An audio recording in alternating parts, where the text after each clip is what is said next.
Alright, I got this truck bagged up just enough so that I can spray the side rails of this bed.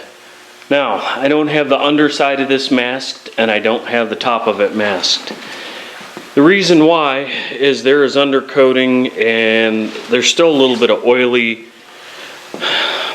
oil spray, I guess you want to call it, underneath the bed of this truck. Now I'm going to use a spray shield out of cardboard and I'm going to wear gloves and I've got a spray jacket on. We've covered the tires. We're going to spray at a really low pressure too. So I got that up, I think, high enough to reach over the front of it to get that sprayed. If a little bit of that primer gets on the floor of it, it's not the end of the world. And the same thing underneath the truck.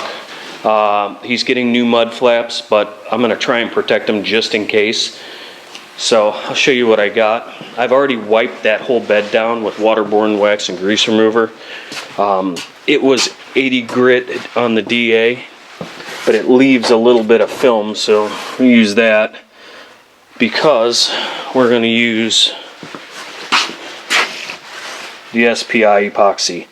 So I'm going to go ahead and get this thing sprayed up and I will bring you back as soon as we got a coat on it so you can see what kind of coverage we get. Alright, sorry no footage of the whole spraying process, but this is 2 coats. One not so wet but closed up and the other one was pretty wet. Now you can see it's full of pits, you can see my weld patches, but we're going to put filler over all this and hide all of that mess. There's just a lot of pits in this and that's why I sandblasted it like I did. Now notice, I mentioned before, I didn't mask this thing off.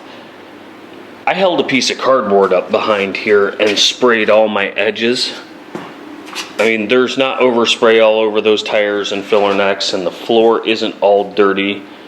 I sprayed it at really pretty low pressure, but low enough that, or high enough that it atomized the product. Just took a little longer, narrowed the fan down quite a bit so that I wasn't spraying way past the edge of this. But you can see the grinder marks and stuff in it, and that kind of stuff isn't that important. This is just a work truck, but we're going to try and get rid of some of the pits because this thing did have body filler in it. You can see there's like a line here of some sort of seam, maybe, I don't know. They had filler in it. I actually found some brass in it too. There was some brazing material in it, not sure why, but I mean, this is the kind of overspray that I got and don't really care too much about that. That's not a big deal. And even on the bed, I mean, you don't see overspray way out into here. That's it. So that worked out really good. Now before I did any of this, I took a blowgun to this and blew and blew and blew to get everything loose off of this thing that I could. That was yesterday. I swept the floor. I had sandblasting mess in here. I blew off all my lights. I shoveled up 100 pounds of blasting grit off of the floor in here, vacuumed, and after the dust settled, you can see the floor is still dusty. Not a big deal though. And again, here's the front of it. I mean, you see a few little overspray marks on there, but honestly, not much anything. Now we're not going to go to the extent of like where the marker lights go. Let's see, find you a good example. I had, these were, especially this one, it was rusted all the way through, and when I sandblasted it, there was just nothing left. So I built this all up, patched it, put some weld in there. The light covers it. I will fill the big pits on the outside, but again, we're not going to get carried away on the inside because the light covers this whole area. And you probably think, well, what do you mean you're not getting carried away? This whole thing looks like you're getting carried away, but this is what he wants, so you know, we're going 90% of the way or 80% of the way, not 100%. And it will look as good or better than it did when it was new. So we're going to leave you with that. And we will catch you guys on the next video. Maybe when it's time to paint this, or probably when I start body work in the cab, because I'm going to kind of leapfrog between putting filler over this and fixing the 2 dents in the top of the cab and doing the filler work and the cleanup work on that and the doors and everything. So, all right guys, we'll catch you on the next one. Hey, what's happening? I'm back on this F350 project for yet another installment. Last segment you saw the bed was epoxy primed, and you're probably wondering why in the hell is there body filler all over it? Well, I'll tell you why. It had body filler in it from the factory to fill these seams and everything, and it was not chipped out, broken, missing, or anything. I didn't even know it was there until I started stripping paint. Just trying to fill in the deep pits and where I put the patches in. There is probably half a quart of body filler on this or less. And it's everywhere. I've got spots everywhere trying to fill it in. Now we're not going to fill these pits because the light grommets are going to cover all that. We just want the majority of it so it looks semi like it hasn't been rotten at least once in its life.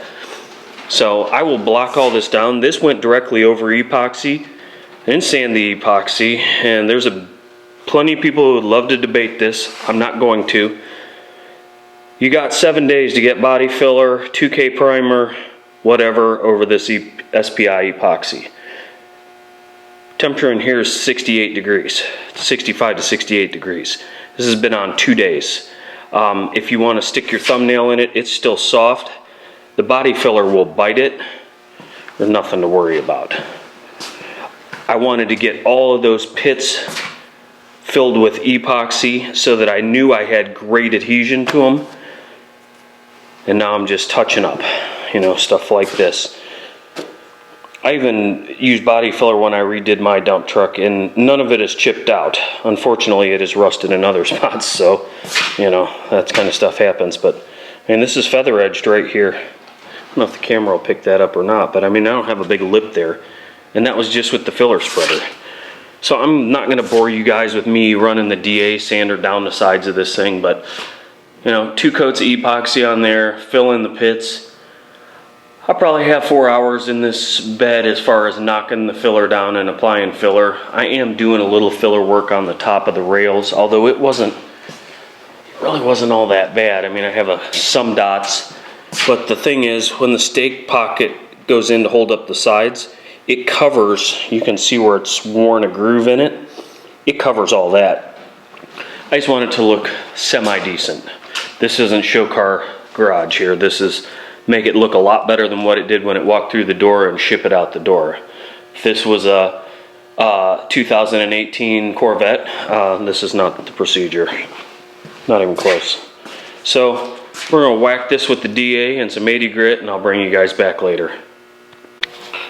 Welcome back on the F350 project, and I'll show you where we're at. I didn't do a whole lot of videoing of kind of what was going on when it was going on, but all the body work has been done to these sides. I don't know if those lights are going to throw this off, but basically there's 2 coats of epoxy on this bedside. There is body filler over any of the weld areas and deep pits, and then 2 more coats of epoxy and 3 coats of 2K primer. So this is done as far as I'm going to take it, aside from getting sanded down, and then it will get painted. So I've jumped over to the doors, and you remember we started these repairs. You got about 1/16 of an inch of body filler in this center area here as I measured it. Maybe a touch less, but it's real close. And you can see that where I got to put those rivets in, it's down to steel. Now the mirror covers this whole area, and I have tapered this filler back away from this hole, and I will put epoxy over all of this. It's already got epoxy on the backside over all the welds and all the bare steel. So I will seal these doors in epoxy before I crimp the rivet nuts in them. Same thing over here. These are a little bit, they look worse, but I have 3 different colors of body filler on these. because I had to buy more body filler. So it looks worse than it is because it looks like there's rings around it, but it does dip just a little bit. But again, the mirror has a big plastic washer. The rivet nut sits level. I don't know what I did with the rivet nut. Let's see where it's at. We got this. Now, where's the rivet nut? Well, you get the idea. I don't even know that you can see down in there, but it's literally, it's not very deep. So the rivet nut is going to set flush with the door, and then there's a plastic or nylon trim washer that sets out here.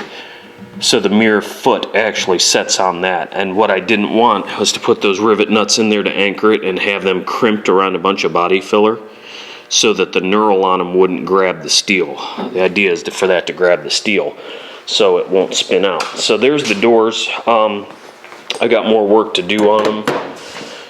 As I was stripping them, they were in another clip we talked about a bunch of stone chips, so I stripped them all the way up almost to that body line.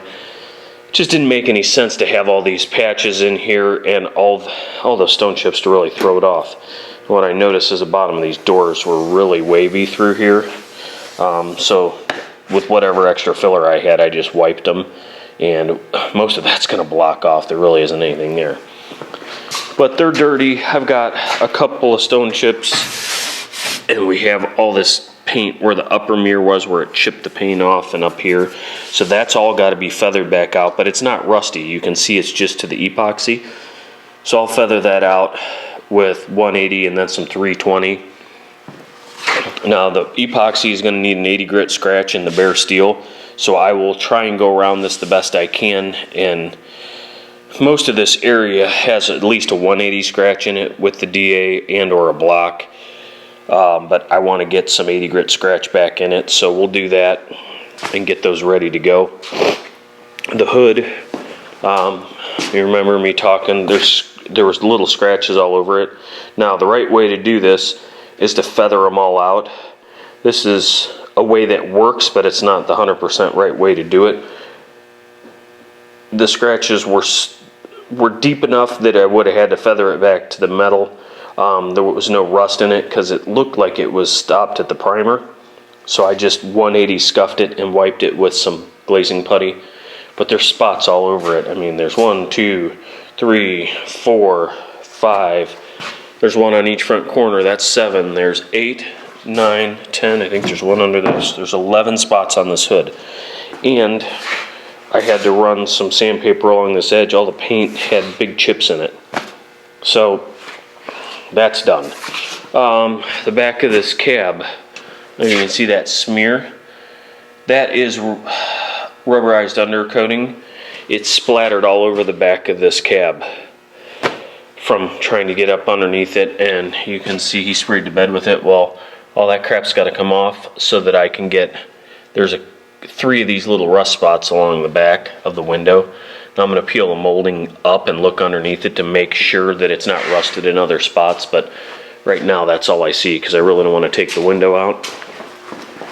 And then the fenders, it looked like somebody set them up beside a building or under a tree. They were covered in mildew, and now we can see a little bit better how crappy they are. I mean, they're not dented up, and they're Kappa fenders, so they're good fenders, but I don't know, this stuff, it just really irritates me. I'm scared what's underneath it. I think they just put single stage paint right over the E-coat, which I don't like because later down the line that could be a problem. But today's goal is to get the hood sanded up, get it flipped over so I can clean and prep the underside, get the tops of these doors done so that tomorrow I can flip them over.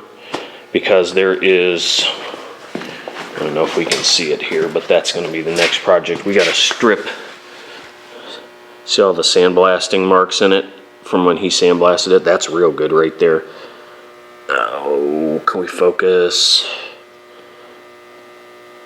I don't know, it's hard to see. I don't know why the camera doesn't want to focus on it. But it needs to all be stripped back, a good portion of it, so that we can get it cleaned up. And these doors, again, I wiped them and wiped them and wiped them, and there's still greasy crap down in those pinch weld marks. So I've got a lot of work cleaning these. I thought I had them cleaner than I did. But these are the kind of things that make a project for the owner look simple. You know, just do a little of this and a little of that, but unfortunately there's never a little of this and a little of that. Rust always turns into more rust, and it's just the nature of things, so we'll just handle it and move on. So I'll bring you back when I get a little more progress.